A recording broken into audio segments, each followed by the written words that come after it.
Olá, seja bem-vindo ao nosso 10º dia do desafio Lei das SAs, um artigo por dia. Meu nome é Henrique Araque, eu sou professor de Direito Empresarial, advogo nessa área há bastante tempo e este desafio aqui é a minha forma de nós estudarmos essa lei tão importante das sociedades anônimas, que movimentam um capital fundamental dentro da nossa sociedade brasileira, um artigo por dia para a gente ir pegando uma familiaridade melhor. E o artigo de hoje, no nosso 10º dia, é o artigo 10º. A responsabilidade civil dos subscritores ou acionistas que contribuírem com bens para a formação do capital social será idêntica à do vendedor. Parágrafo único. Quando a entrada consistir em crédito, o subscritor ou acionista responderá pela solvência do devedor. De novo, qual que é o contexto desse artigo aqui? O último artigo, na verdade, desse capítulo é o capital social. Já falamos antes, o capital social aqui ele tem algumas finalidades um pouquinho diferentes de outras sociedades. Fundamentalmente, ele é operacionalizável, é uma fonte de financiamento, é uma fonte de captação de recursos mesmo para que a sociedade anônima possa explorar a sua atividade.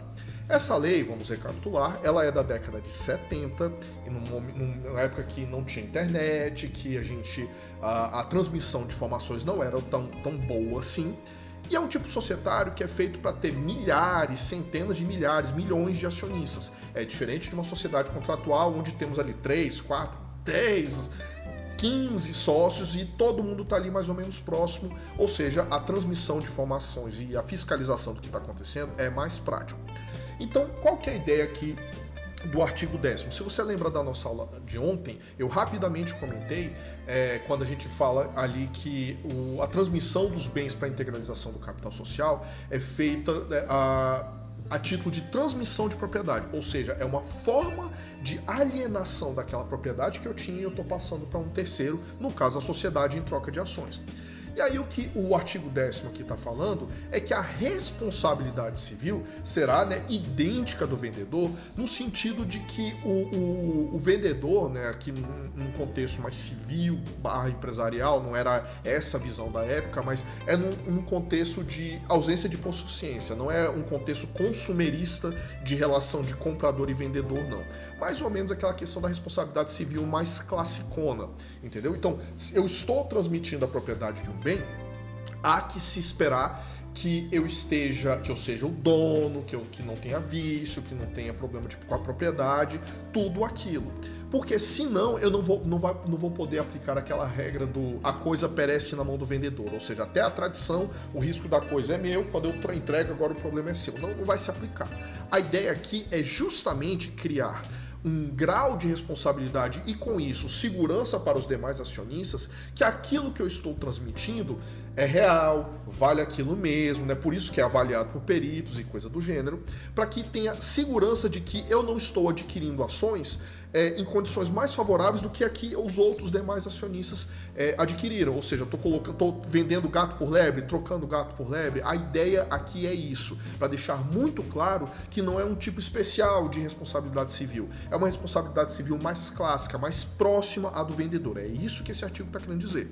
Da mesma maneira, quando fala de crédito, porque eu posso, lembra ali do artigo 7º, do nosso 17º dia, quando a gente tratou do que eu posso integralizar, do artigo 8º também, do que eu posso integralizar? Que eu posso integralizar qualquer coisa que seja aferível em grana, inclusive crédito. Agora, um precatório que eu só vou receber daqui a 5 anos, posso integralizar? Posso.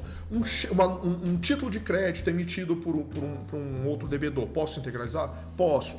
Uma debênture, um título da dívida privada, qualquer coisa que valha dinheiro, eu posso integralizar. No caso, todos esses últimos que eu falei são créditos.